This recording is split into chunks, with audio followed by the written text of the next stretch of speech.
She thought the luxury cruise would be her fresh start, a chance to breathe again after months of barely surviving. But when her past walked into that glittering dining hall and turned her into a spectacle of whispers and laughter, Sarah felt every carefully rebuilt piece of herself begin to crack. She was seconds from disappearing into the night when a voice like velvet wrapped in steel cut through the noise. "Sorry I'm late, darling." A stranger's hand found hers, warm, certain, claiming. And in that single moment, everything changed.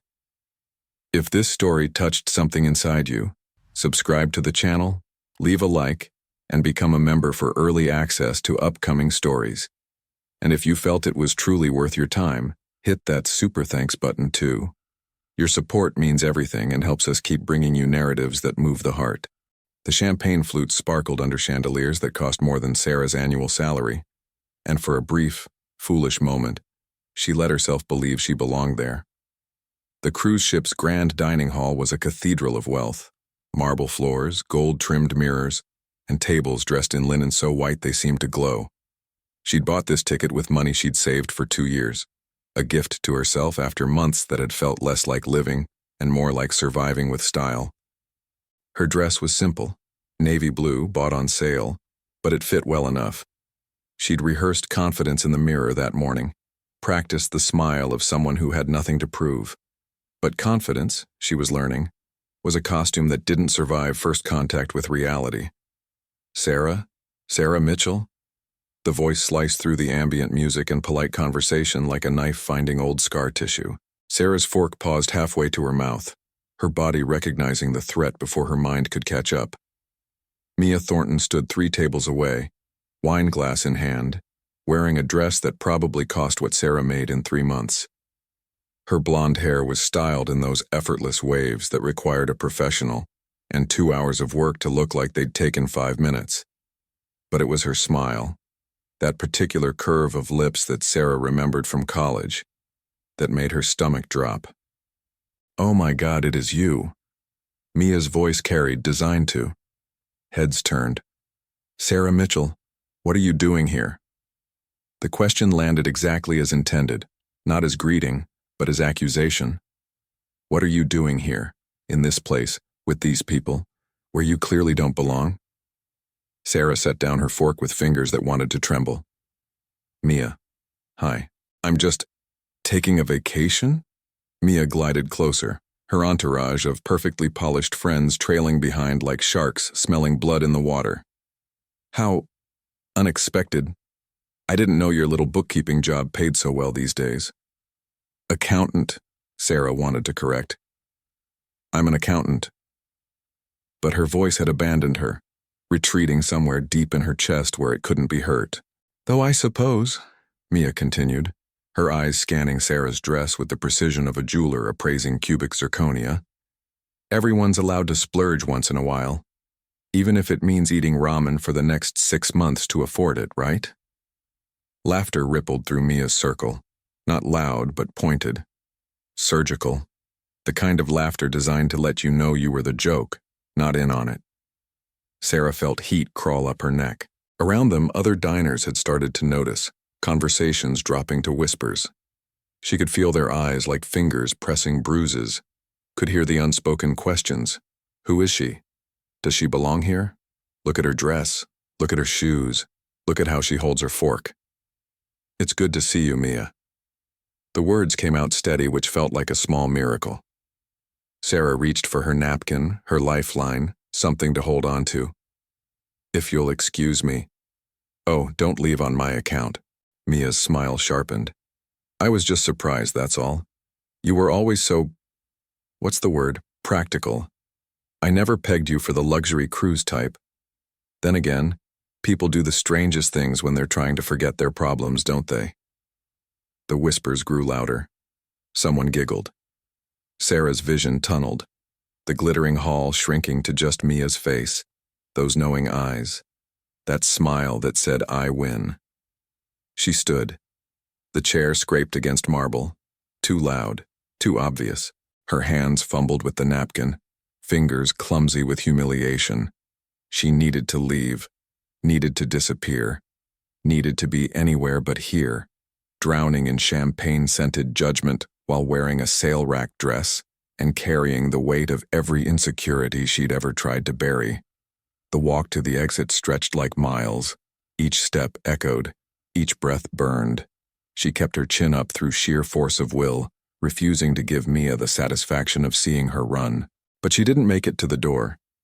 Because across the hall, past the forest of crystal and the sea of designer gowns, someone was watching her.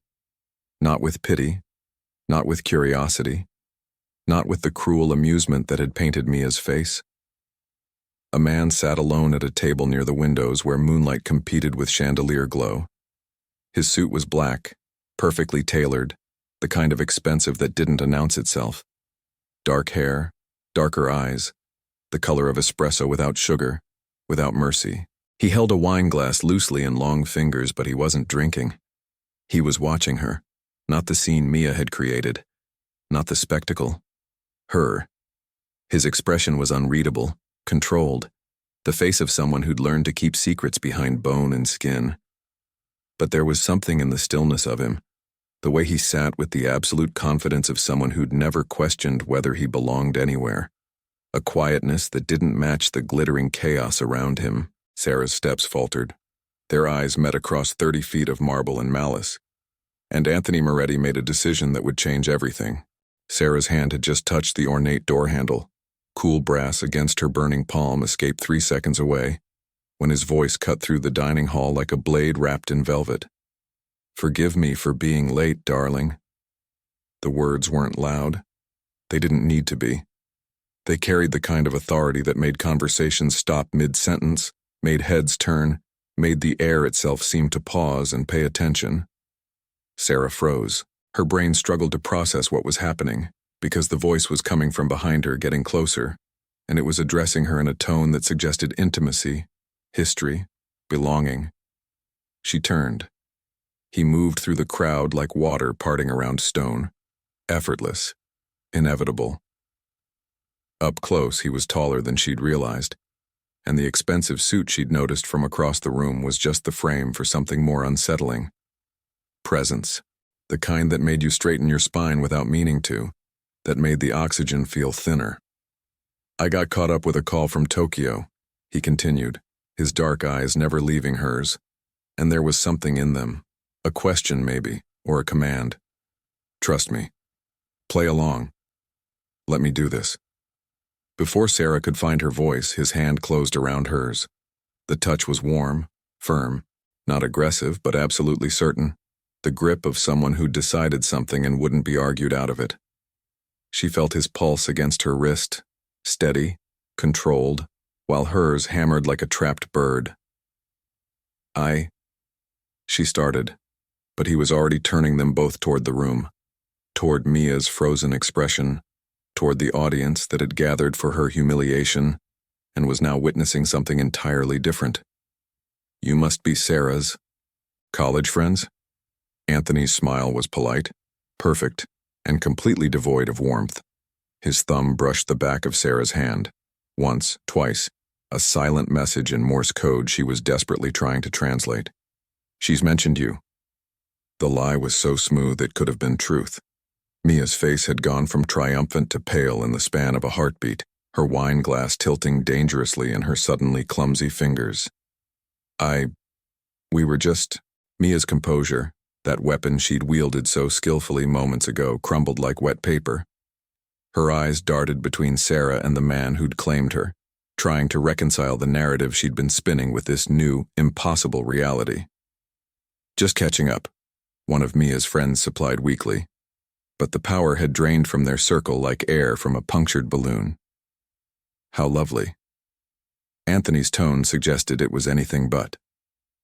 He glanced at Sarah, and for a split second she saw something flicker in those coffee-dark eyes. Amusement, maybe, or conspiracy. "Shall we, darling? Our table's waiting." He didn't wait for an answer. His hand moved from hers to the small of her back, proprietary, protective, a touch that spoke volumes in the language of body and breath.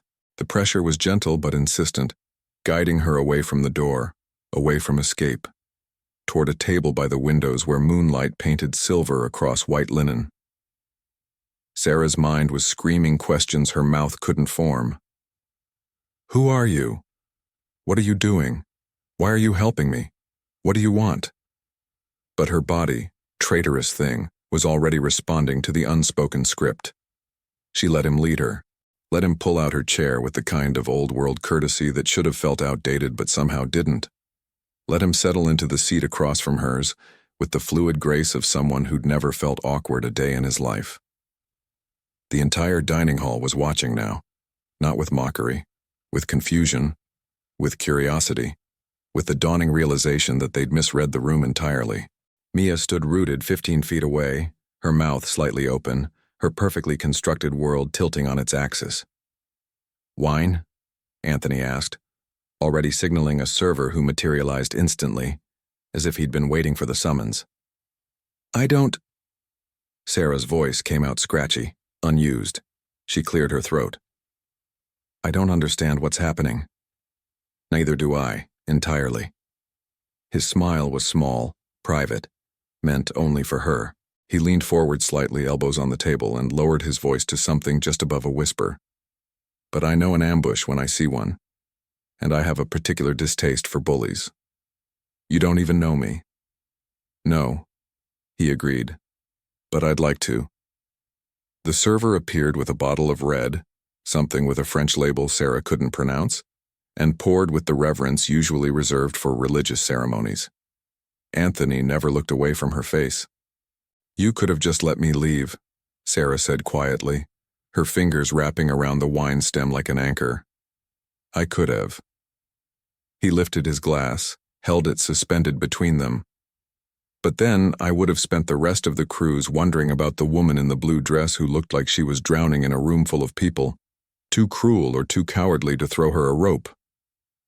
Sarah's breath caught. The honesty in his voice, raw, unpolished, didn't match the expensive suit or the commanding presence. It sounded almost human. I'm Anthony. He extended his free hand across the table. She stared at it for a moment. Long fingers, neat nails, a watch that probably cost more than her car, then placed her hand in his for the second time that night. Sarah, I know. His smile widened slightly. Your friend was kind enough to announce it to the entire room. Despite everything, the confusion, the adrenaline still singing through her veins, the surreal impossibility of the last 5 minutes, Sarah felt a laugh bubble up from somewhere deep. It came out shaky, half-broken, but real. She's not my friend. I gathered. Anthony's thumb brushed across her knuckles once more before releasing her hand, and Sarah felt the absence of his touch like cold air on damp skin. So Sarah, who isn't friends with that particular viper, how do you feel about conspiracy? She blinked. Excuse me. I have a proposition for you. He leaned back, the picture of casual confidence, but his eyes were sharp, calculating, seeing things she wasn't sure she wanted seen. One that benefits us both, but first, he raised his wine glass. We should toast to new alliances. Sarah lifted hers, still lost, still spinning, but unable to look away from the man across the table who'd just rewritten her evening with nothing but words and presence and a touch that still burned against her skin. Their glasses met with a soft chime that sounded like the beginning of something neither of them could take back. The morning sun hit the deck like liquid gold, turning the ocean into a canvas of diamonds and sapphire. Sarah had barely slept, her mind too busy replaying the previous night, trying to decode what had happened, what it meant, why a complete stranger had defended her like she mattered. She'd come up for air and coffee, hoping the sea breeze might clear her head. Instead, she found him. Anthony leaned against the railing near the bow, 2 paper cups in hand, wearing linen pants and a white shirt with the sleeves rolled to his elbows. Without the armor of the tuxedo, he looked younger, almost approachable, almost normal. Except nothing about last night had been normal. I wasn't sure how you took it, he said when he spotted her, offering one of the cups. So I got it black and brought sugar packets. Sarah accepted the coffee, suspicious. Are you following me? I'm getting coffee on a ship with 3,000 passengers and 12 coffee stations. The odds were in my favor. But his smile suggested he'd known exactly where to find her. Sleep well. Not really. She tore open 2 sugar packets, stirred them in with the tiny wooden stick. I spent most of the night wondering what your proposition actually means and whether I should be flattered or concerned. Both, probably.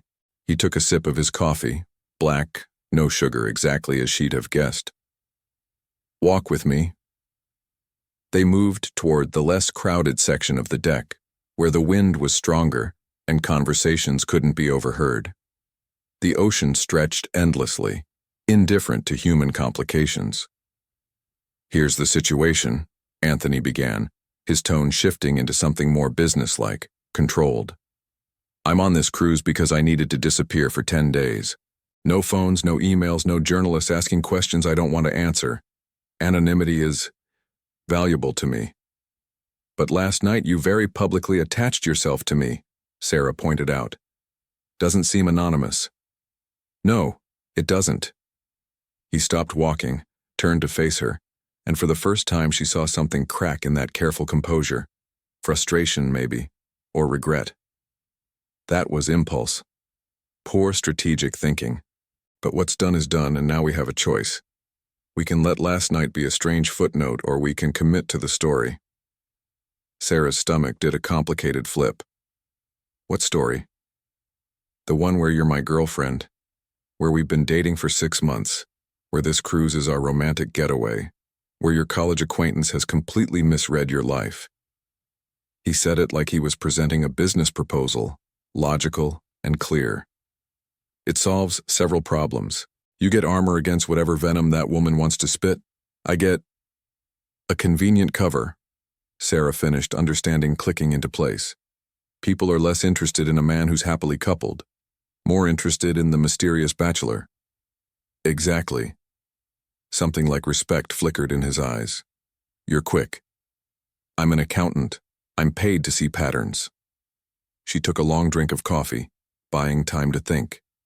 The idea was absurd, dangerous, tempting in ways that had nothing to do with logic. What are the rules? Rules? Of this arrangement, this fake relationship. What's allowed? What's not? What happens when the cruise ends?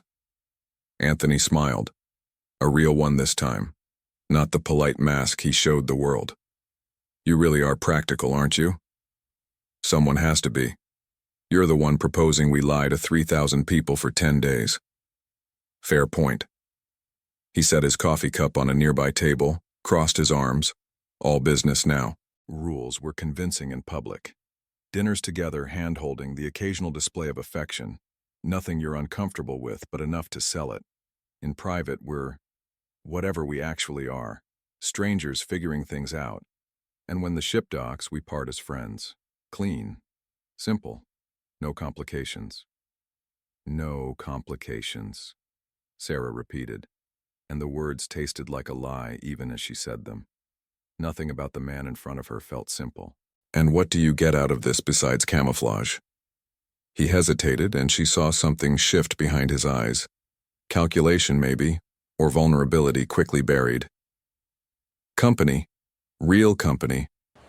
Do you know how exhausting it is to be constantly performing? The honesty surprised her. Sarah studied his face, the sharp jawline, the dark eyes that gave away nothing and everything at once, and made a decision that was either brave or stupid. Okay. Okay. I'll be your fake girlfriend for 10 days. She extended her hand, formal, sealing the deal. But I warn you, I'm terrible at this lifestyle. I don't know which fork is for what, I can't tell wine from fancy grape juice, and I'll probably embarrass you within 24 hours. Anthony took her hand, shook it once but didn't let go. His thumb traced a slow arc across her knuckles, and Sarah's breath hitched despite her best efforts. I'm counting on it, he said softly. The first test came at lunch. The dining room was less formal than dinner service, but still intimidating. Tables of beautiful people eating beautiful food in beautiful clothes, all of it staged like a magazine spread Sarah could never afford to be in. Anthony guided her to a table with the confidence of someone who'd never questioned his right to any space he occupied. He pulled out her chair, settled her in, then sat close enough that their knees touched under the table. Relax, he murmured. You look like you're about to face a firing squad. I'm about to face 7 forks and no idea which one to use. Start from the outside, work your way in. His hand found hers on the table, squeezed once. To anyone watching, it looked like affection. To Sarah, it felt like a lifeline. And if you mess up, so what? I once drank from a finger bowl because I thought it was soup. She laughed, surprised, genuine. You did not. I absolutely did. I was 12. My father nearly had a stroke. The memory softened something in his face. The point is, nobody's keeping score except the people who don't matter. Sarah wanted to believe him, wanted to exist in that easy confidence where mistakes were funny stories instead of proof of inadequacy. The sommelier appeared, a thin man with a French accent and an expression that suggested wine was a religion, and he was the high priest. Monsieur Moretti, may I suggest— Actually, Anthony interrupted smoothly, my girlfriend will choose today. Darling, what sounds good to you? Every eye at nearby tables swiveled toward her. The sommelier's expression went carefully neutral. Sarah's mind blanked. She looked at the wine list, a leather-bound tome of words she couldn't pronounce and prices that made her want to cry. Then she looked at Anthony, saw the challenge and the reassurance in his eyes, and made a choice. Surprise me, she told the sommelier with more confidence than she felt. Something red, something that makes you think of— She glanced at the ocean through the windows, at the endless blue of coming home. The sommelier's face transformed. A real smile broke through the professional mask. Ah, yes, I have exactly the thing. When he left, Anthony leaned close, his breath warm against her ear. That was perfect. That was desperate improv. It was human, real. His hand was still holding hers. Way better than pretending to know about tannins and terroir. The wine arrived, something Italian with a label showing rolling hills and sunset. The sommelier poured with reverence, stepped back, waited. Wait, Sarah you actually sipped. thought I was serious about It tasted like summer and wood smoke and something she couldn't name but knew she'd remember. It's beautiful, she said, honestly. The sommelier beamed. Anthony's smile was something different entirely. Proud maybe, or charmed, or something more dangerous that neither of them had agreed to in their careful rules. Across the dining room, Mia watched with narrowed eyes.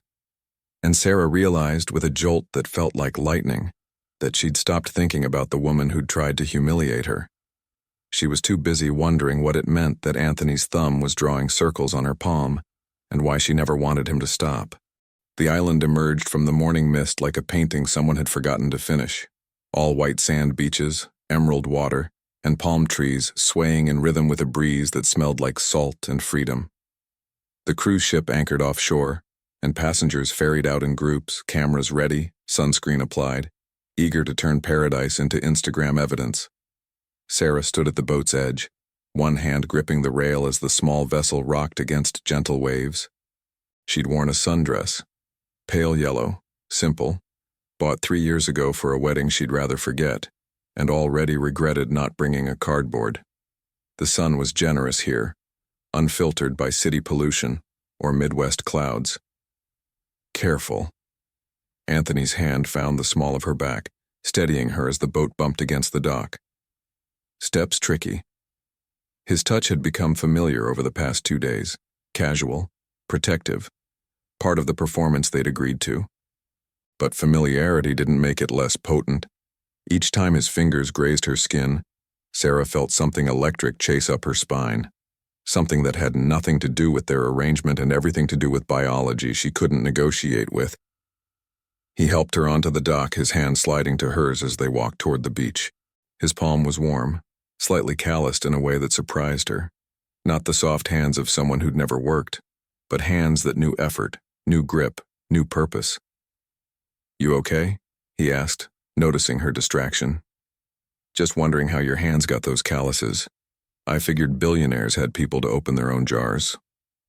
Anthony laughed, that genuine sound she was learning to recognize, so different from his public smile. I row, crew, technically, 4 mornings a week when I'm in the city, The boat doesn't care about my bank account. You row. Sarah tried to picture it.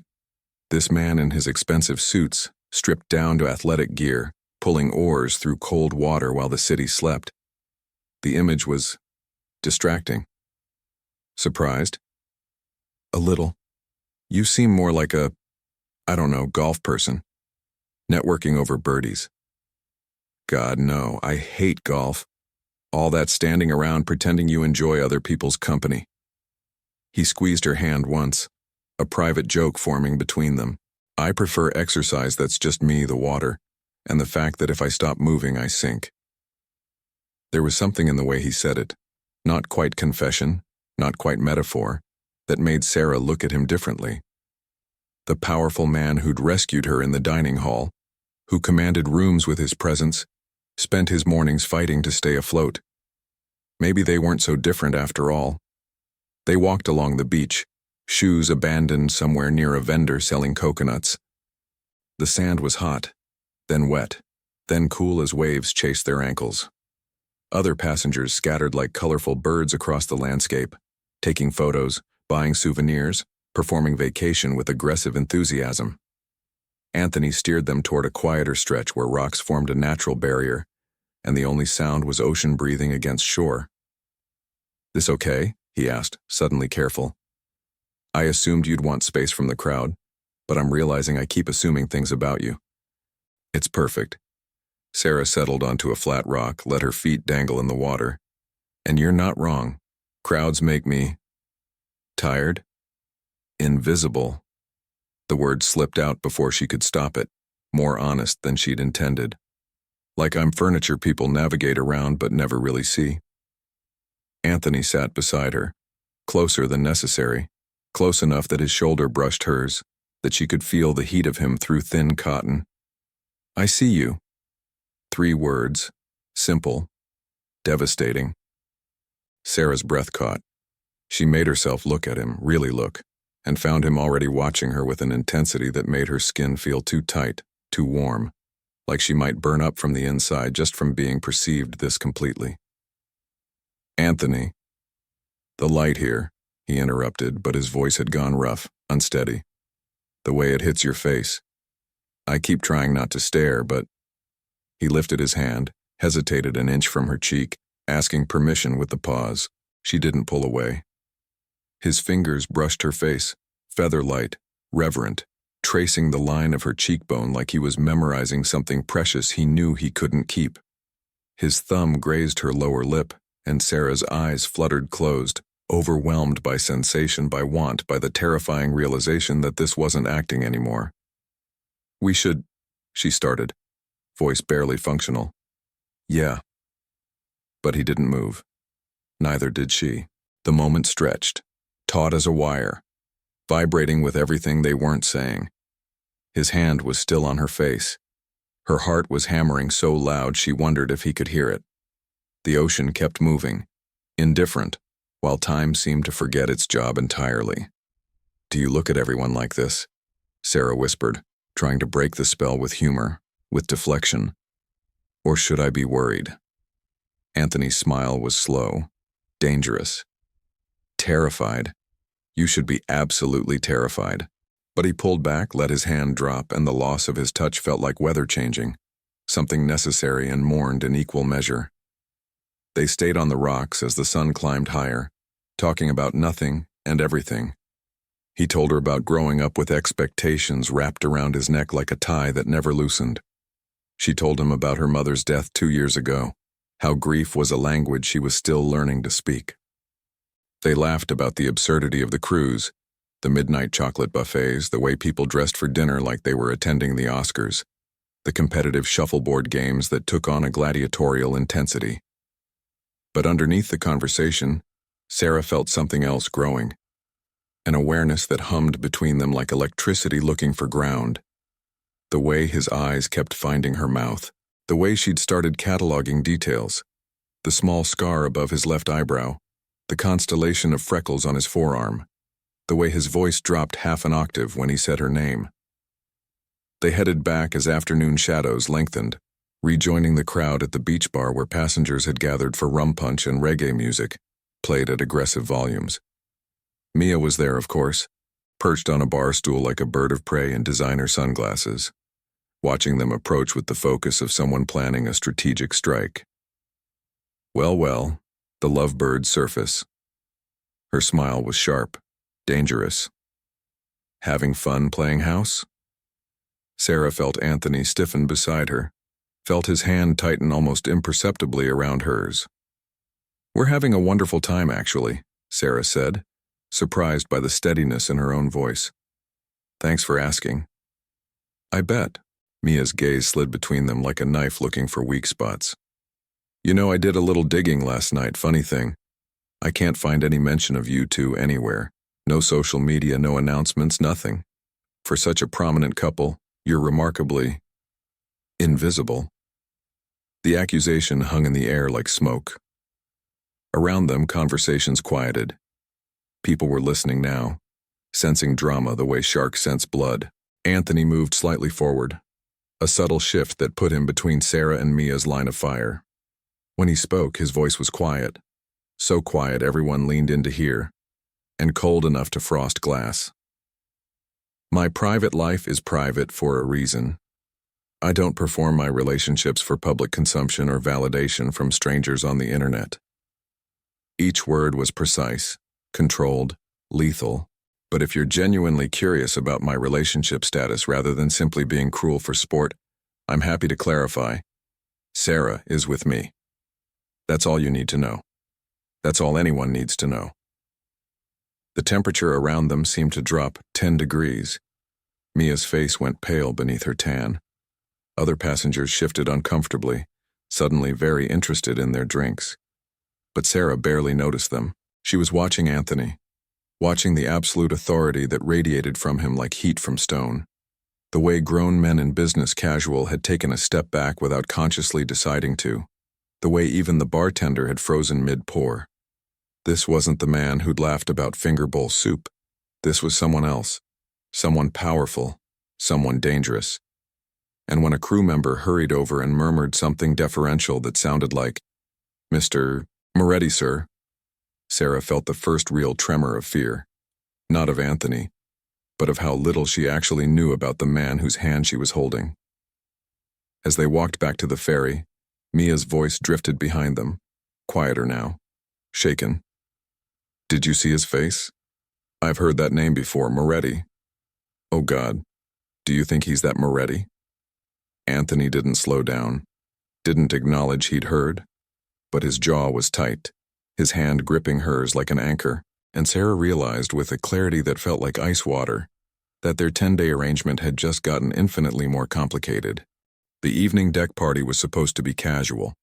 Cocktails under string lights, a jazz quartet playing standards, passengers in linen and laughter pretending the real world didn't exist beyond the horizon.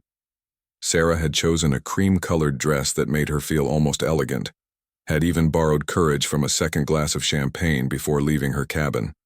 Anthony had found her within minutes, appearing at her elbow like he had some internal radar calibrated specifically to her frequency. He'd smiled, offered his arm, and for a moment, a brief, foolish moment, she'd let herself pretend this was real, that she belonged on his arm, in this world, in the story they were telling.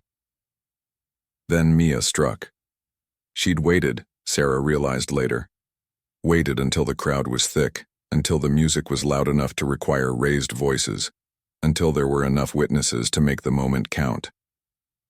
"Can I have everyone's attention?" Mia's voice cut through the jazz like glass breaking. She stood near the bar, one hand raised, smile bright as a knife catching light. "I have a confession to make, and I think some people here deserve the truth." The music stumbled, then stopped. Conversations died. Sarah felt Anthony's arm tense under her hand, felt him shift slightly, positioning himself, she realized, to shield her. "That couple over there?" Mia gestured with her martini glass, liquid sloshing dangerously close to the rim. "The supposedly devoted lovers? It's all fake. A complete fabrication." Her eyes, when they landed on Sarah, glittered with something toxic. "I've known Sarah since college. Trust me when I say she's never been the type to land a man like that. And him? She laughed, high, brittle. I did my research. There's no engagement announcement, no relationship history, nothing. They're playing everyone for fools. Silence crashed over the deck like a wave. 100 faces turned toward them. Curious, scandalized, hungry for the next act of whatever drama was unfolding. Sarah's vision tunneled. Her lungs forgot how to process air. Every insecurity she'd ever carried rose up like a tide, drowning her in the familiar certainty that she'd never been enough, would never be enough, didn't belong in spaces where people sparkled and shined. She felt Anthony's hand slide to hers, gripping tight. Felt him take a breath. Then he spoke. You're absolutely right. The words fell like stones into still water. Sarah's head snapped toward him, shock momentarily overriding humiliation. He wasn't supposed to confirm it. They'd had no contingency plan for direct confrontation. They were supposed to deflect, to laugh it off, to... We're not engaged, Anthony continued, his voice carrying across the deck with the clarity of someone accustomed to boardrooms and courtrooms and rooms where millions hung on every syllable. Sarah and I have been seeing each other for several months, but we haven't made any public announcements because, unlike some people, we don't require external validation for our personal lives to have meaning. He stepped forward, and Sarah felt the shift in him, the way power coiled in his shoulders, the way his entire presence expanded to fill space, to demand attention, to make himself the center of gravity around which everyone else orbited. What we do require, he continued, each word precisely placed, deliberately weighted, is basic human decency, something you seem to have misplaced somewhere between your second martini and your desperate need to make yourself feel significant by diminishing others. Mia's confidence flickered. I'm just pointing out. You're not pointing out anything except your own insecurity. His tone hadn't risen, but it had gone colder, arctic, lethal. You've spent 3 days attempting to humiliate a woman whose only crime was existing in a space you've decided she doesn't deserve. That says infinitely more about you than it does about her. Around them, people shifted. A few heads nodded. Mia's friends had developed a sudden interest in their shoes. Now you can continue making a spectacle of yourself, Anthony said, his dark eyes locked on Mia with the focused intensity of a predator deciding whether something was worth the energy to hunt. Or you can salvage what remains of your dignity and walk away. Your choice. It wasn't a suggestion. It was a dismissal, the kind that came from someone who'd spent his life making decisions that moved markets, that built empires, that ended careers. Mia's face had gone from pink to white to a mottled red. Her mouth opened, closed. She looked around for support and found only averted gazes and uncomfortable silence. She left. Quickly. Her entourage trailing behind like debris in a current. The music started again, hesitant at first, then stronger. Conversations resumed in waves, people turning back to their drinks and their companions with the relief of those who'd witnessed social carnage and emerged unscathed. But Sarah couldn't move, couldn't breathe properly, couldn't process what had just happened. Anthony's hand was still gripping hers. Come on, he murmured. Let's get out of here. He led her away from the party, away from the lights and the lingering stares, toward the quiet observation deck where they'd first made their arrangement. The night was clear, stars scattered across black velvet like someone had been careless with diamonds. I'm sorry, he said when they were alone. I shouldn't have. You defended me. Sarah's voice came out strange, unfamiliar. You destroyed her. She was trying to destroy you. His jaw was still tight, anger simmering beneath the controlled surface. I wasn't going to stand there and watch. That wasn't just defense, Anthony. That was...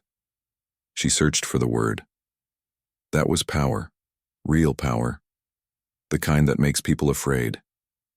He turned away, hands gripping the railing, knuckles white. I tried to keep it contained, tried to stay under the radar, but I can't...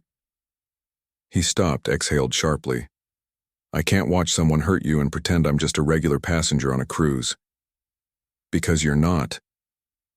Sarah's heart was hammering, pieces clicking together in her mind like a puzzle she'd been too distracted to solve.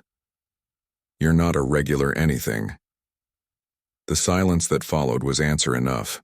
From somewhere behind them, carried on the wind, Sarah heard it.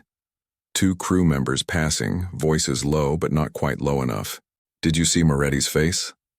Thought he was supposed to be keeping a low profile. Yeah, well, good luck with that now. You don't cross a Moretti and walk away clean. The name hung in the air between them like smoke. Moretti. Not just Anthony. Not just a wealthy businessman. Moretti. A name that made crew members nervous, that turned Mia's bravado into ash, that carried weight Sarah was only beginning to understand. She moved to stand beside him at the railing, close enough to feel his warmth but not touching. Who are you? She asked quietly. Really? Anthony stared out at the dark water, at the horizon where ocean met sky in an invisible seam. When he finally spoke, his voice was tired in a way that had nothing to do with the hour. Someone who thought he could have 10 days of being normal. Someone who was stupid enough to think that was possible. He turned to look at her, and in the moonlight his face was all sharp angles and shadows. Someone who's going to ruin your life if you stay close to me. Let me decide what ruins my life. Sarah. I'm not fragile. She said it firmly, even though her hands were shaking. I'm not some damsel who needs protection from information. If we're doing this, if we're continuing this arrangement, then I deserve to know what I'm walking into. He studied her for a long moment, weighing something she couldn't see. Then slowly he nodded. Anthony Moretti, CEO of Moretti Global Enterprises. My family has interests in real estate, technology, private equity. We're worth more than I like to think about. His smile was bitter. We also have a reputation. Some earned, some inherited. All of it heavy enough to crush you if you're not careful. Is that why you're hiding on a cruise ship? I'm not hiding. I'm regrouping. But the distinction sounded hollow even to him. There was a situation, a hostile takeover attempt, some aggressive press, questions about succession and leadership. My father suggested I disappear for a week, let things cool down, come back refreshed and ready to fight. And instead you found me. Instead I found you. His hand found hers again, fingers threading through hers like they'd been designed to fit exactly that way. The one real thing in 10 days of performance. Sarah's chest ached, with fear, with want, with the terrible knowledge that she was in too deep to extract herself without damage. What happens now? Now. Anthony pulled her closer, until she could feel his heartbeat through the thin fabric of his shirt, until his breath stirred her hair. Now we finish the cruise. We keep the agreement. And we hope that when reality catches up with us, we're strong enough to survive it. He kissed her forehead, chaste, protective, devastating in its tenderness. And Sarah knew, with the certainty of someone standing at a cliff's edge, that she was already falling. The only question was whether he'd be there to catch her, or whether they'd both shatter on impact. The invitation arrived on thick cardstock slipped under her cabin door. Private dinner. Upper deck. 8 p.m. Dress code. Yourself. Sarah held the note for a full minute, reading and rereading those 3 words. Dress code. Yourself. Not formal, not elegant, just herself. The request felt more intimate than anything they'd shared yet. She chose the blue dress, the one she'd worn that first terrible night, the one that had felt like armor and target simultaneously. But tonight it felt different, reclaimed. When she looked in the mirror, she didn't see someone pretending to belong. She saw someone who'd survived humiliation and come out stronger, someone who'd caught the attention of a man who could have anyone and had chosen to see her. The upper deck was normally closed to passengers, reserved for crew or special events. But when Sarah arrived, a steward was waiting to escort her up a narrow staircase she'd never noticed. He opened a door, gestured her through, then disappeared with the discretion of someone well paid to forget what they'd seen. The space took her breath. It was small, private, a section of deck enclosed by glass panels that kept out wind but not starlight. A table sat in the center, dressed in white linen that glowed like snow under candlelight.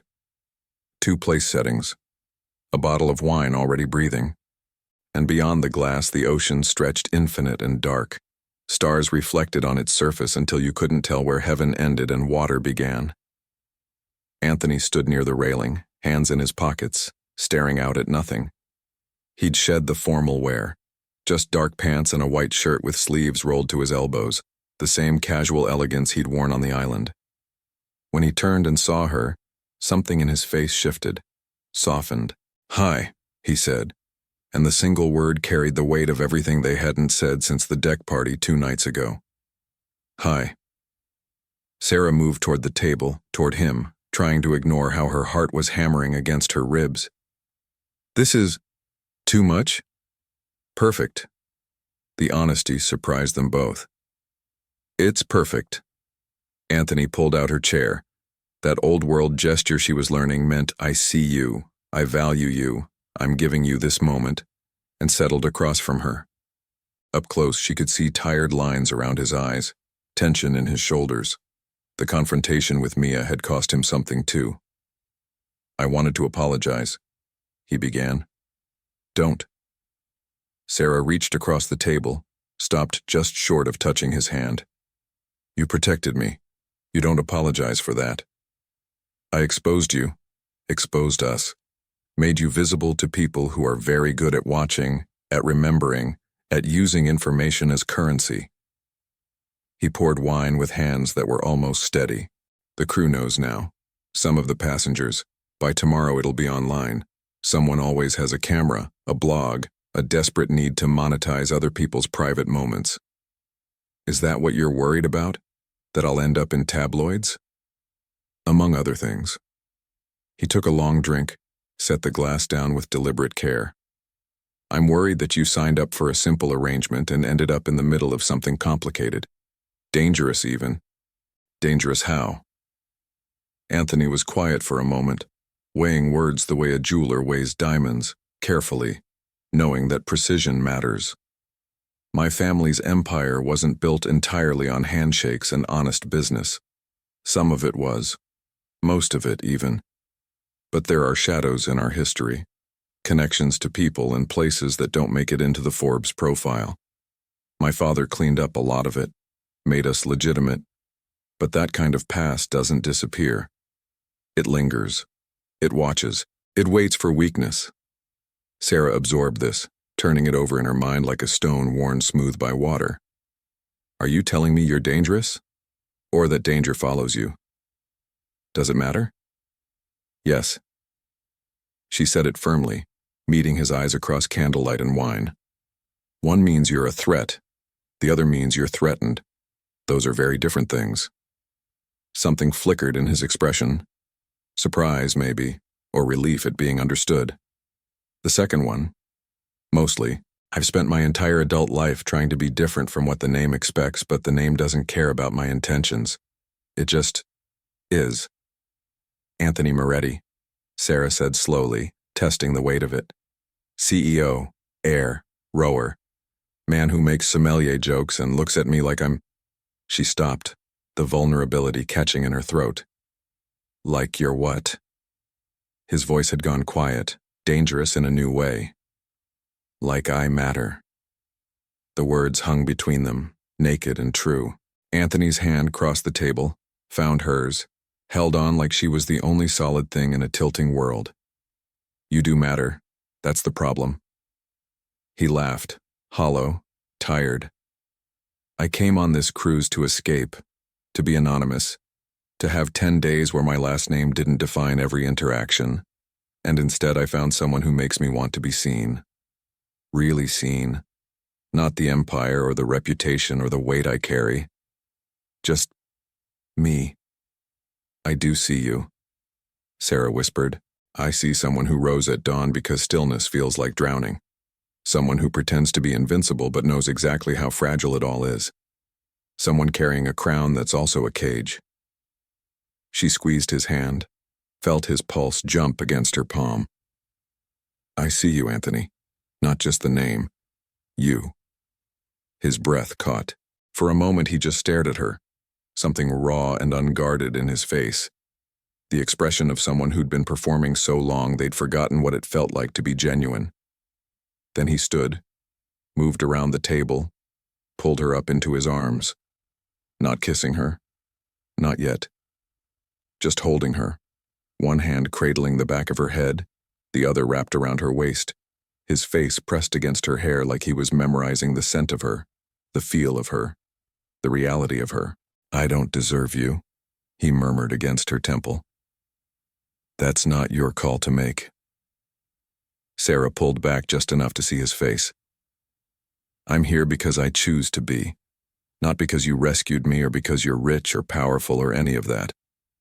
I'm here because when I'm with you I feel like myself, the best version of myself, the one I forgot existed." His thumb traced her jawline, slow and reverent. "What are we doing, Sarah?" "I don't know. Honest. Terrifying. But I don't want to stop.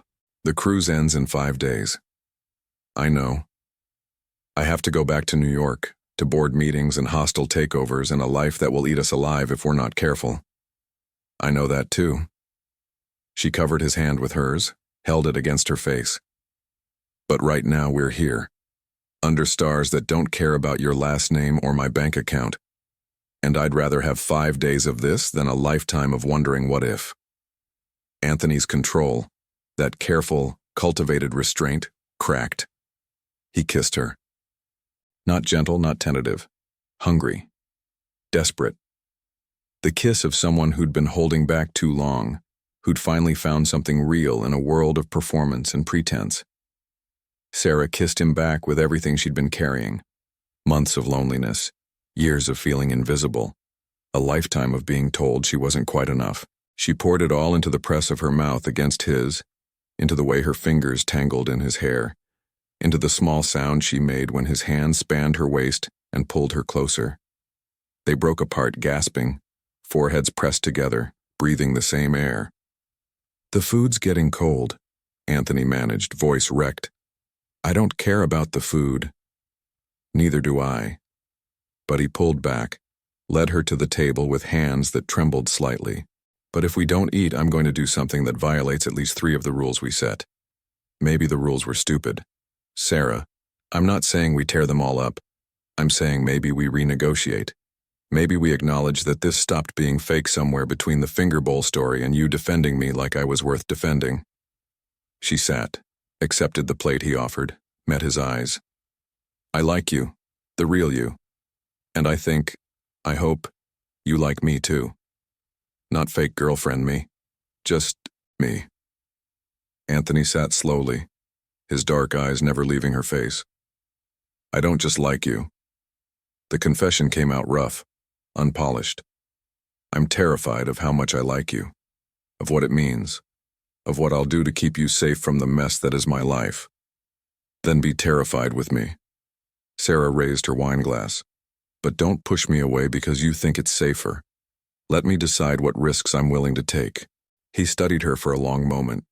This woman in a blue dress who'd accidentally wandered into his carefully controlled escape and blown it apart with her honesty, her humor, her absolute refusal to be anything other than exactly who she was.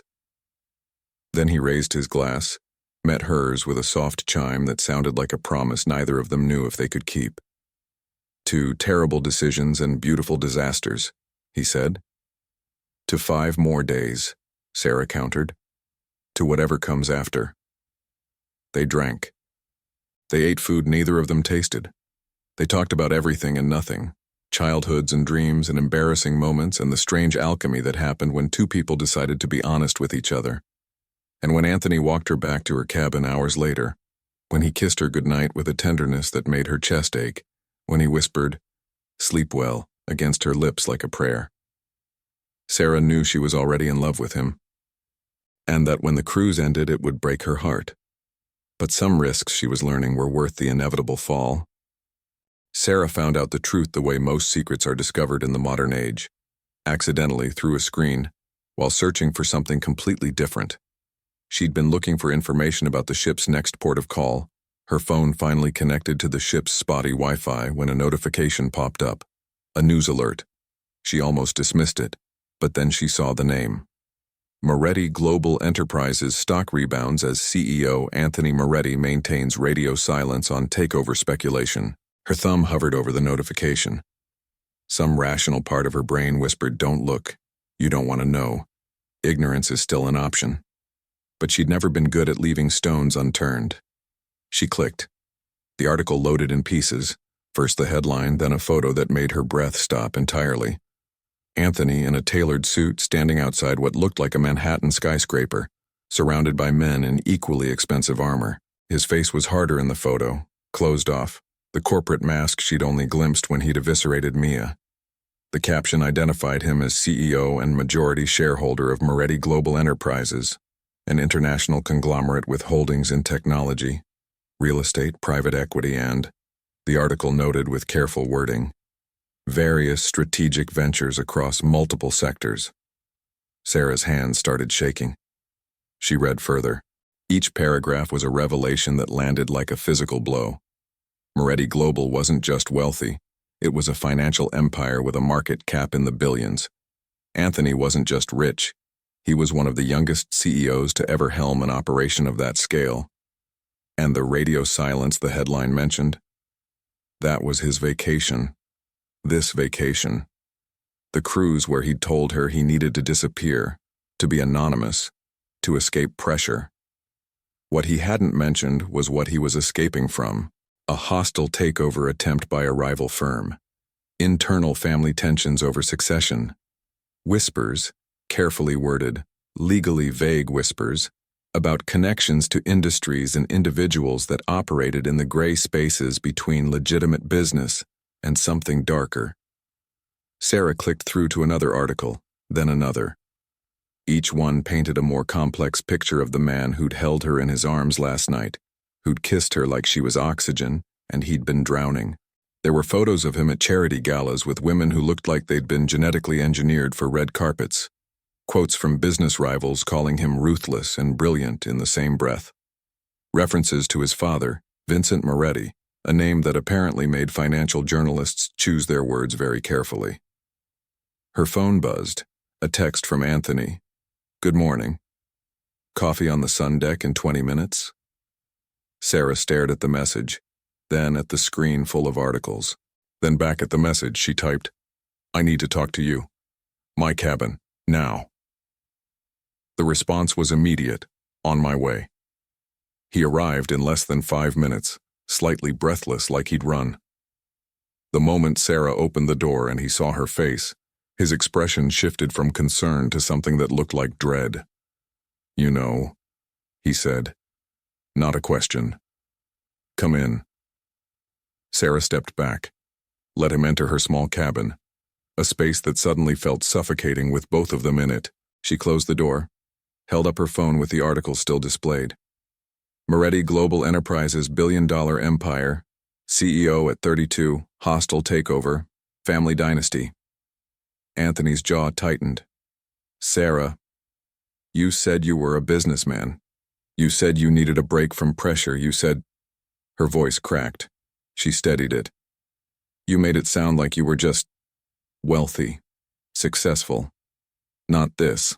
Would it have changed anything if I'd told you everything that first night?" "Yes." The word came out sharper than she intended. "Because this isn't just wealth, Anthony. This is power. The kind that makes crew members nervous. The kind that turns Mia into a scared child. The kind that..." She gestured at her phone, at the articles, at the evidence of how completely she'd misjudged the situation. "The kind that makes me wonder if I was just convenient. A perfect cover. The ordinary girl who made your escape look more believable. That's not..." He moved toward her, stopped when she stepped back. The hurt that flashed across his face was so genuine, it almost broke her resolve. "Sarah, you were never just a cover." "How would I know? How would I know the difference between real and performance when you've spent your entire life playing roles?" Her hands were shaking again. She pressed them against her thighs.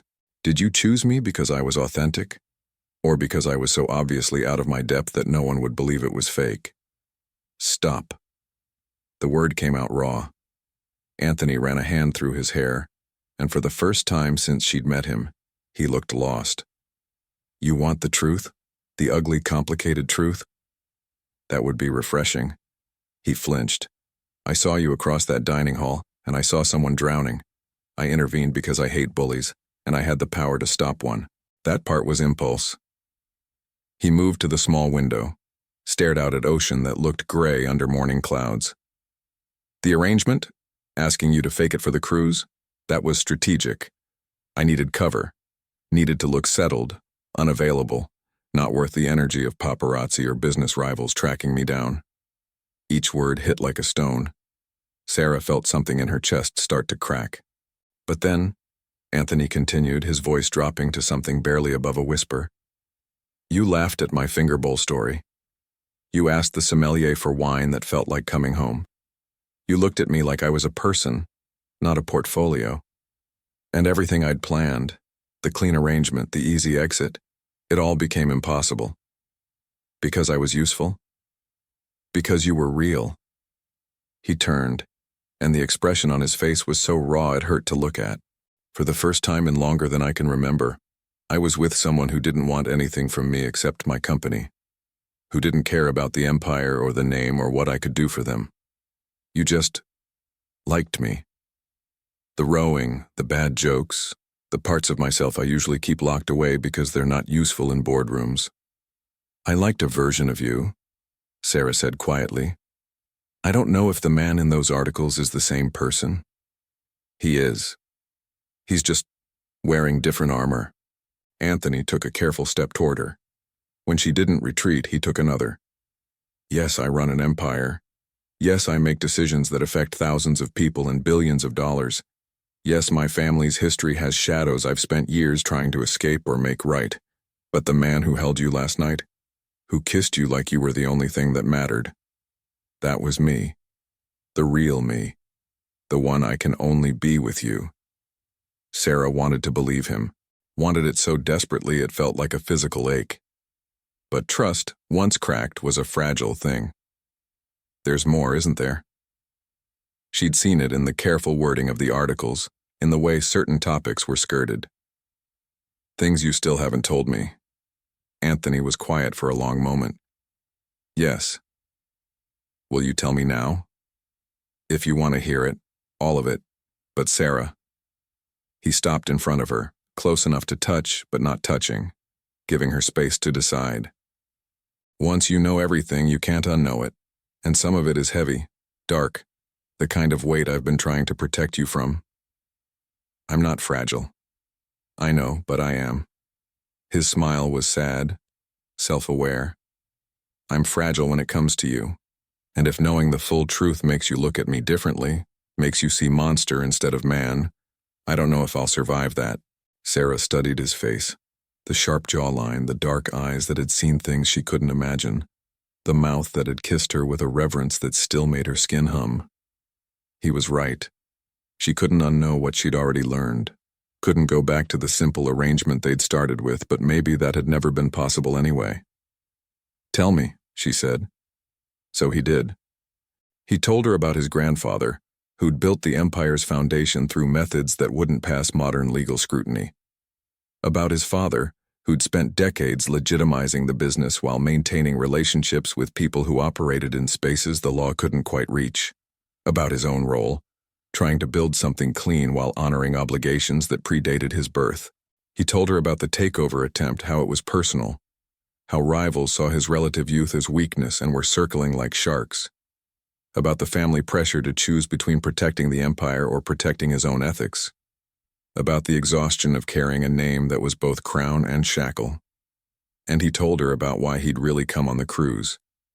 Not just to escape, but to figure out if he had the strength to walk away from it all. To choose a different life. To be someone other than Anthony Moretti, CEO and heir. When he finished, his voice was hoarse, his eyes bright with something that might have been tears if he'd allowed them to fall. So now you know, he said. Everything I am. Everything I come from. Everything that follows me like a shadow I can't outrun. Sarah absorbed it all. The history, the complexity, the weight he carried like Atlas holding up a world. Part of her wanted to run, to protect herself from the inevitable damage that came from loving someone with this much gravity. But another part, the part that had survived her mother's death, that had endured Mia's cruelty, that had chosen to keep breathing even when breathing hurt, that part recognized something in him. Someone trying to be good despite the deck being stacked against goodness. Someone carrying weight they didn't choose but wouldn't abandon. Someone fighting to be seen as human instead of just a name. She stepped forward, closed the distance between them, and placed her hand over his heart. It hammered against her palm, fast, unsteady, as vulnerable as her own. "You're not a monster," she said quietly. "You're just a man trying to do right in a world that doesn't make it easy. And yes, this is complicated. Yes, it's more than I signed up for. Yes, I'm terrified. You should be. But I'm also—" She paused, searched for honesty. "I'm also not ready to walk away. Not yet. Not when I finally found someone who makes me feel like I'm more than just ordinary." Anthony's hand covered hers, holding it against his chest. "You were never ordinary. Neither were you." She managed a weak smile. "Just turns out you're extraordinary in ways I didn't expect. Is that a good thing or a bad thing? I don't know yet. Honest. Terrifying. Ask me in 5 days." He pulled her into his arms, held her with a desperation that said he knew they were running out of time, that reality was already seeping in through the carefully constructed walls of their escape. Outside her cabin, Sarah heard voices, hushed, urgent. Through the door. "Did you see? Someone posted photos. It's everywhere. Anthony Moretti and some woman, Twitter's having a field day." Anthony heard it too. She felt him tense. "It's starting," he murmured against her hair. "The outside world. It found us." And Sarah knew, with a certainty that felt like gravity, that the next 4 days would decide whether what they'd built could survive the weight of reality, or whether it would shatter under pressure neither of them knew how to fight. The knock came at 11 at night, soft enough that Sarah almost convinced herself she'd imagined it. She'd been packing, methodically folding clothes, organizing toiletries, preparing for the end that was racing toward them faster than either wanted to acknowledge. 2 more days. 48 hours. Then the ship would dock and reality would swallow them whole. She'd been trying not to think about it, trying not to feel the weight of everything they'd said and unsaid pressing against her ribs like a hand squeezing her heart. The knock came again. Firmer this time. Sarah opened the door. Anthony stood in the hallway, still dressed from dinner, but disheveled in ways she'd never seen. Shirt untucked, top button undone, hair that looked like he'd been running his hands through it for hours. His eyes were dark, wild, the careful control he always wore stripped away like old paint. "I can't," he stopped, breathed. "I can't do this anymore." "Can't do what?" But Sarah's heart was already racing, already knowing. "Pretend, hold back, act like this is just an arrangement that ends when we reach shore." He stepped forward and she stepped back instinctively, letting him into her cabin. He closed the door behind him with a soft click that sounded final. "I've spent 3 days trying to give you space, trying to let you process everything, trying to be reasonable and rational and all the things I'm supposed to be. And I can't. I can't sleep. Can't think. Can't breathe without wondering if you're done with me." "Anthony, are you?" The question came out raw, desperate. "Done with me? Because if you are, tell me now. Let me walk away before I—" He stopped himself, jaw clenched. "Before you what?" "Before I fall so completely that I can't find my way back." The confession hung between them like lightning before thunder, that moment of bright clarity before everything breaks. Sarah's hands trembled. She pressed them against her thighs, tried to find words that matched the magnitude of what was happening. "You think you're the only one falling?" His eyes snapped to hers, searching, hoping. "I've been packing for an hour," Sarah continued, voice shaking. And every piece of clothing I fold feels like I'm preparing for a funeral. Every item I put in the suitcase is another piece of evidence that this ends. That you go back to your empire and I go back to my apartment and we pretend this was just, her voice cracked, just a beautiful accident. It wasn't an accident. Anthony moved toward her, slow, deliberate, giving her every chance to stop him. None of this was accident. Not the way I see you. Not the way you make me feel like I'm more than just a name and a bank account. Not the way I've imagined 1,000 different futures where you're in them. Those futures don't exist. Sarah said it even as her body betrayed her, swaying toward him like gravity had shifted. Your world and mine, they don't overlap, Anthony. You know that. I don't care. He was close now, close enough that she could see the pulse jumping in his throat, could smell the faint scent of his cologne mixed with something earthier. Desperation, maybe, or need. I don't care about logistics or optics or what makes sense. I only care about this, about you. About not waking up tomorrow and regretting that I let you walk away without showing you. Showing me what? He reached out, fingers hovering near her face, asking permission with the pause. When she didn't pull away, his hand cradled her cheek with a tenderness that made her chest ache. That you're not convenient. Not a cover. Not a strategic decision I made.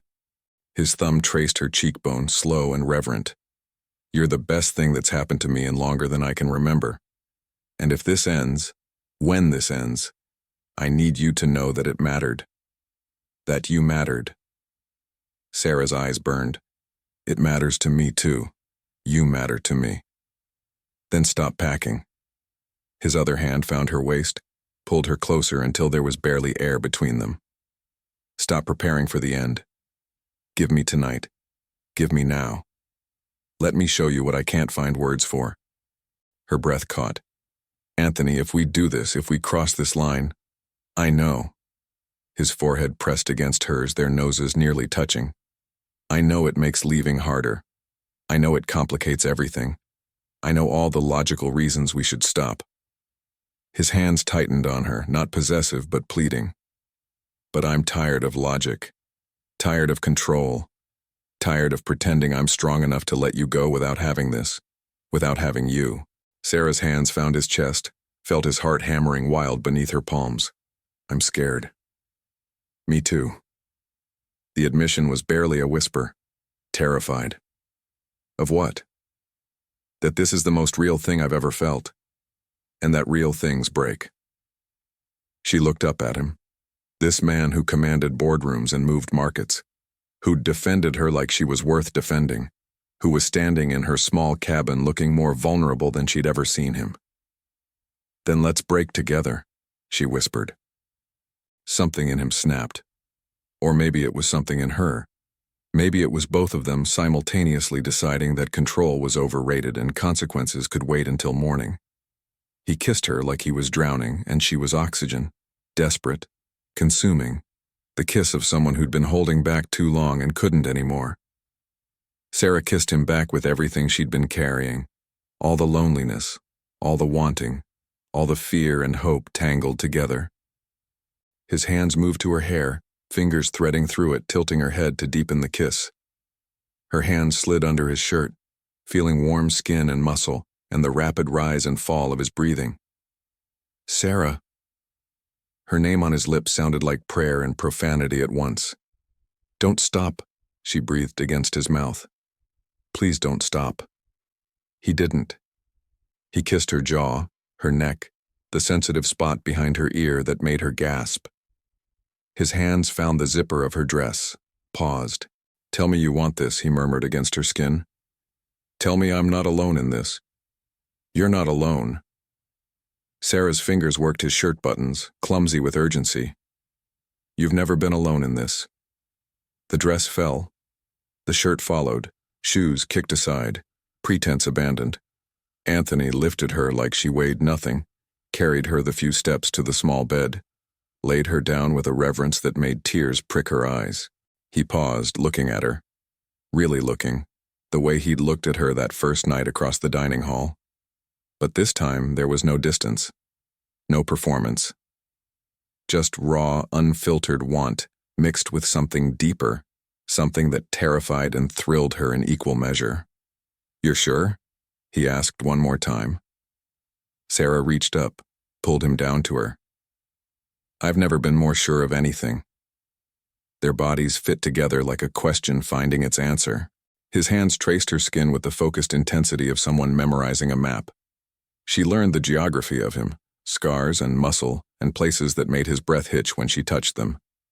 Outside, the ocean kept moving. The ship kept sailing toward an end they both knew was coming. But in that small cabin, in the tangle of sheets and skin and breathing that sounded like music, time stopped mattering.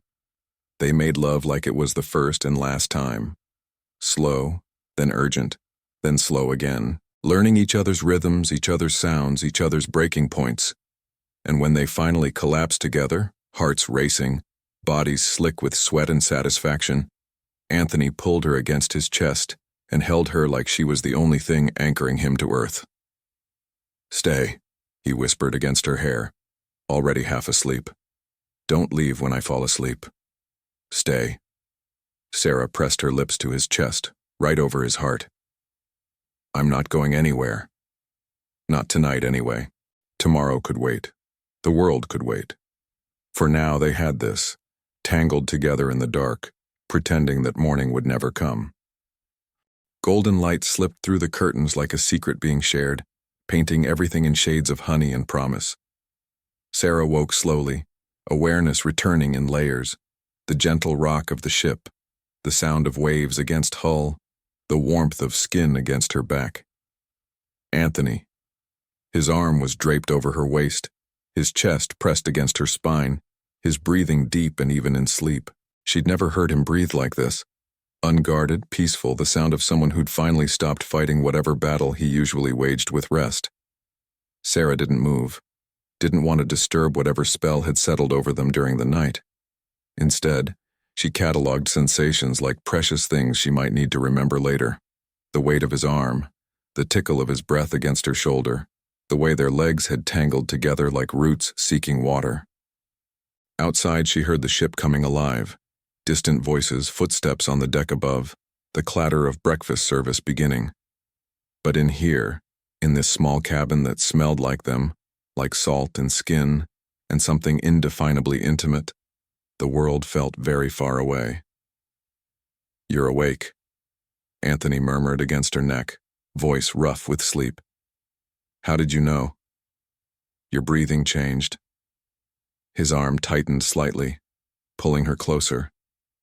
"Plus, you do this thing when you're thinking too hard. Your shoulders tense." Sarah smiled despite herself. "I do not." "You absolutely do." She felt him smile against her skin. "What are you thinking about?" "Everything. Nothing. How this feels like coming home and saying goodbye at the same time." But she couldn't voice that yet, couldn't shatter the fragile piece of morning with the weight of inevitability. "Coffee," she said instead. "I'm thinking about coffee." Anthony laughed, that genuine sound she'd grown addicted to, and kissed her shoulder. "Liar.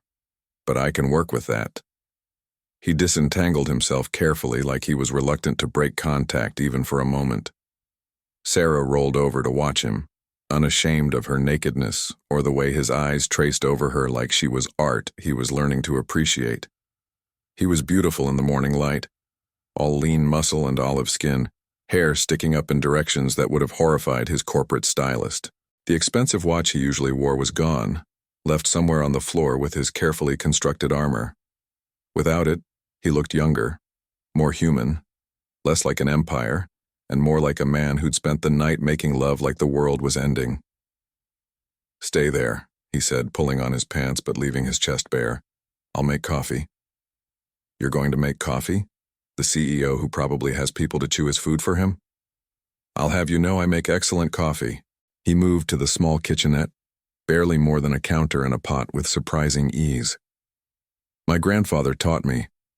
Said any man who couldn't make coffee for a woman he cared about wasn't worth the air he breathed." Sarah propped herself up on her elbow, sheet tucked around her. "Your grandfather sounds like he had opinions. Strong ones, most of them unprintable." Anthony measured grounds with the precision of someone who took the task seriously. He also said that the morning after was more important than the night itself. That's when you learned whether you'd made love to a body or a person. The vulnerability in his voice, the unspoken question beneath the words, made Sarah's chest tighten. "And?" she asked softly. "What did you learn?" Anthony turned, met her eyes across the small space.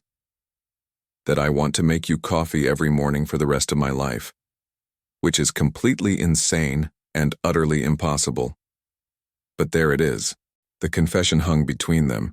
Too honest, too raw, too much for the fragile agreement they'd built around not talking about futures that couldn't exist. But Sarah couldn't pretend she didn't feel it too. Couldn't pretend her heart wasn't doing dangerous things in her chest, making plans her brain knew were futile. "Anthony." "I know." He poured coffee into 2 small cups, added sugar to hers without asking. He'd been paying attention, storing details, learning her the way he probably learned markets and competitors. "I know we can't. I know the ship docks tomorrow and reality comes crashing back and all the reasons this won't work are still valid. I know that." He brought her the coffee, sat on the edge of the bed, close enough to touch but not touching, giving her space to process, to think, to decide. "But I also know," he continued, voice steady despite the storm in his eyes, "that what we have, what we built in 10 days, is more real than anything I've felt in 10 years. And maybe it's stupid or naive or doomed, but I don't want to walk away without at least acknowledging that." Sarah took the coffee, let the warmth seep into her palms. "What are you saying?" "I'm saying I don't know how this works. I don't know how we bridge the gap between my world and yours. I don't know if it's even possible." He reached out, tucked a strand of hair behind her ear with infinite tenderness. "But I want to try, if you'll let me, if you want to." Her throat tightened. "You're asking me to what? Date you? For real?" "I'm asking you to give us a chance. Outside of this ship. In the real world with all its complications and impossibilities." His hand cupped her face, thumb stroking her cheekbone. "I'm asking you to let me figure out how to make this work. Because the alternative, pretending you didn't change everything, going back to my life like you were just a pleasant distraction, that's not an option anymore." Sarah set down her coffee with shaking hands. "Your world will eat me alive, Anthony. You know that. The press, the scrutiny, the expectations. Then we'll face it together."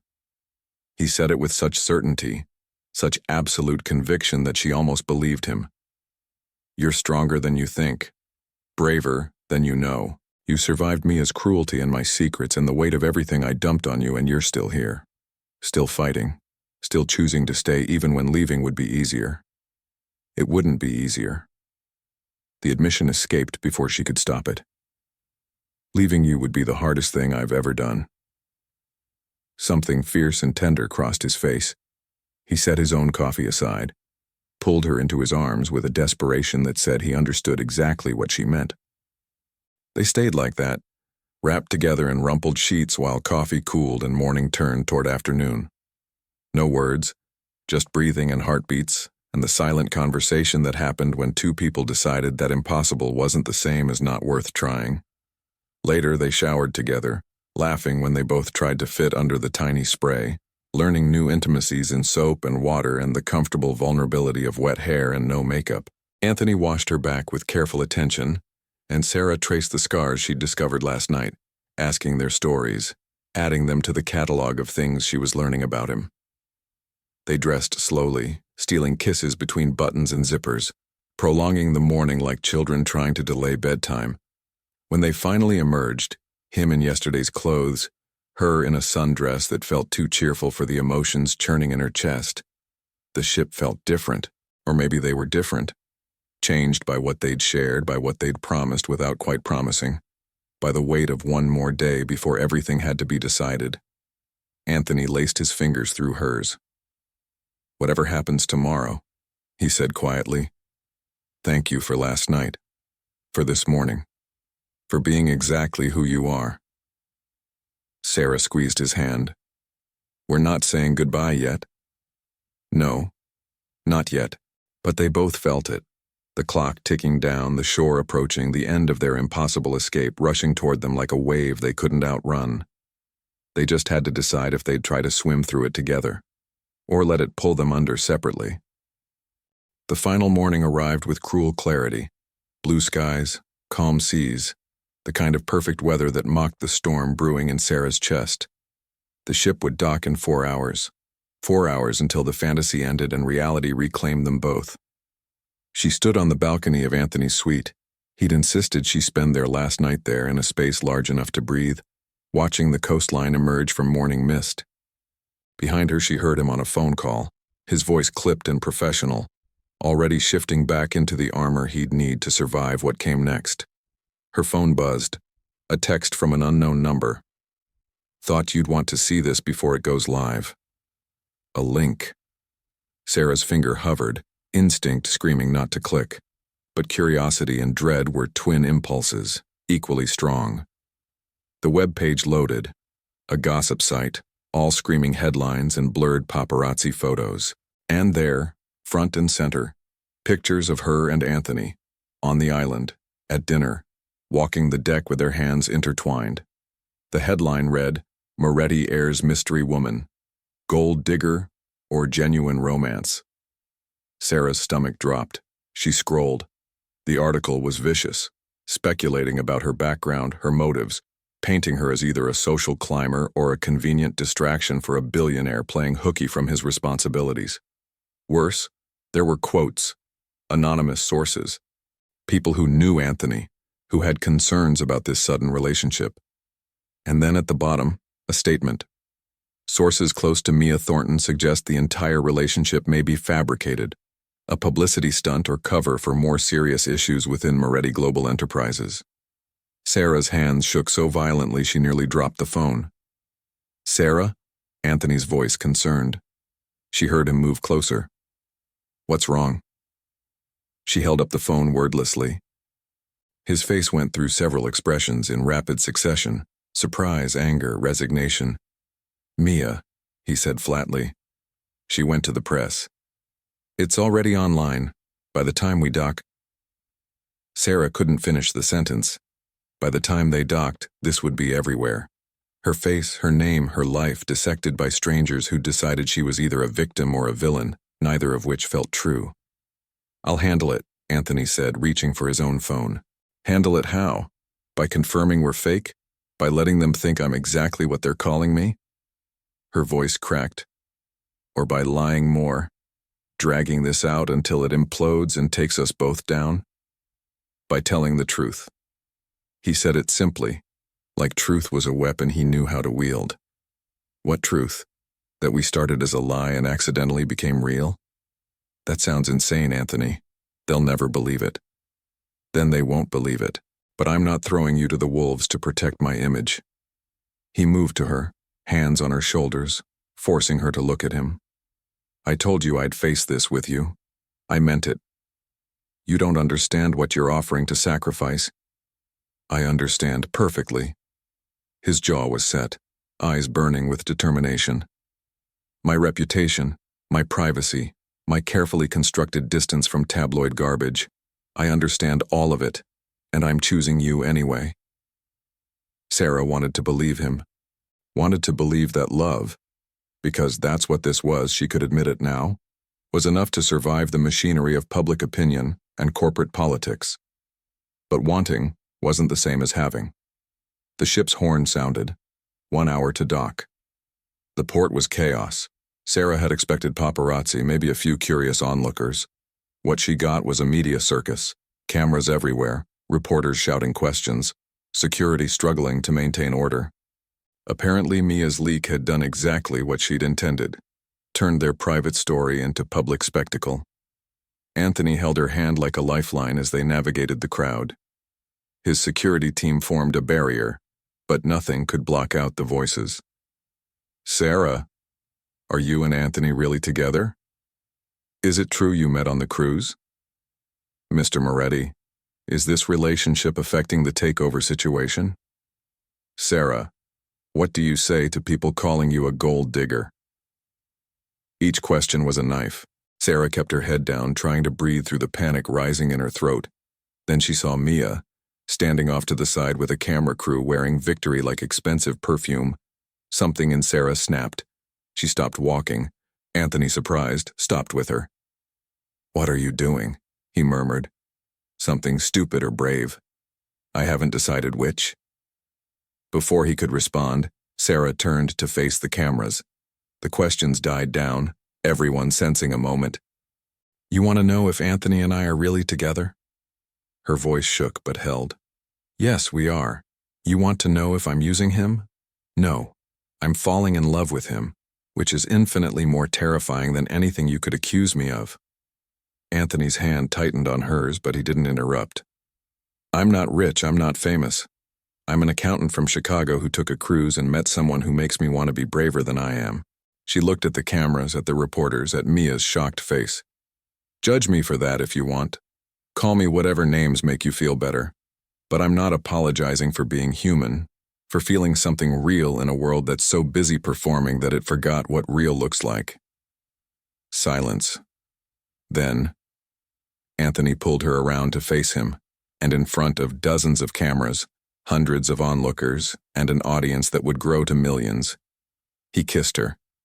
Not for show, not for strategy, just because in that moment she'd been braver than anyone he'd ever known, and he loved her for it. When they broke apart, he kept his forehead pressed to hers and spoke loud enough for the microphones to catch. "She's not a scandal. She's not a distraction. She's the best decision I ever made, and anyone who has a problem with that can take it up with me directly." The cameras exploded in flashes. Mia, Sarah noticed, had already disappeared into the crowd. 6 months later, Sarah stood in the kitchen of Anthony's penthouse, their penthouse now, watching the Hudson River catch sunset like it was trying to compete with the ocean they'd left behind. Her phone buzzed. A text from Anthony. "Traffic's terrible. Home in 20. Don't start dinner without me." She smiled, typed back, "I was going to order pizza." "Perfect. See you soon. Love you. Love you too." The words still felt miraculous, impossible, real. It hadn't been easy. The first month after the cruise had been brutal. Press coverage, speculation, strangers on the internet dissecting every photo, every appearance, every perceived misstep. Anthony's board had been concerned. His father had been skeptical. Sarah's own doubts had nearly swallowed her whole more than once. But they'd survived it. Together. She'd met his family, navigated that particular minefield with Anthony's hand in hers. He'd met her friends, sat through dinners where people treated him like a curiosity, and never once made them feel small for it. They'd learned each other's rhythms, each other's boundaries, each other's breaking points, and how to keep from reaching them. They'd fought, made up, fought again. Learned that love wasn't the absence of conflict, but the commitment to work through it. And slowly, impossibly, they'd built something real. The door opened. Anthony appeared, slightly disheveled from work, tie loosened, carrying takeout bags because he'd clearly had the same idea about pizza. "Great minds," Sarah said, gesturing to her phone. "Exceptionally great minds." He set down the food, crossed to her, pulled her into his arms like he did every evening, like coming home to her was the best part of his day. "How was yours?" "Good. Productive. I finished the Henderson account." She'd started consulting, working remotely, building her own practice. It was slower than her old job, but infinitely more fulfilling. "How was the board meeting?" "Long. Tedious. Worth it because I knew you'd be here when it ended." He kissed her forehead, her nose, her lips. "We got an invitation today." "To what?" Anthony grinned. That rare, genuine smile she'd first earned with a finger bowl story. "Another cruise. Company hosting an executive retreat. 3 weeks in the Mediterranean." Sarah laughed. "Are you serious?" "Dead serious. They want me to speak about leadership and corporate resilience." He pulled back, eyes sparkling with mischief. "I told them I'd only go if I could bring my girlfriend." "Your girlfriend who hates you a little bit for making her relive cruise trauma." "My girlfriend who I'm hoping might say yes to an upgrade." He reached into his jacket pocket, pulled out a small velvet box. Sarah's breath stopped. I know we said we'd wait. I know we've only been doing this for 6 months. I know all the logical reasons this is too fast. Anthony opened the box, revealing a ring that caught light like captured stars. But I also know that I don't want to wait for someday. I want to marry you. I want to build a life with you. I want every morning to start with coffee and every evening to end with you telling me about your day. Anthony, you don't have to answer now. We can wait. We can... Yes. The word came out clear, certain, joyful. Yes, I'll marry you. Yes to the cruise. Yes to all of it. His smile could have powered cities. He slipped the ring onto her finger with shaking hands, then lifted her up and spun her around the kitchen while she laughed and cried and kissed him all at once. When he finally set her down, she looked at the ring, beautiful, perfect, real, then up at the man who'd defended her, chosen her, loved her, through every impossible moment. So, she said, grinning, about that cruise, do we have to pretend to be strangers again because I'm terrible at that now? Anthony laughed, the sound filling their home with warmth.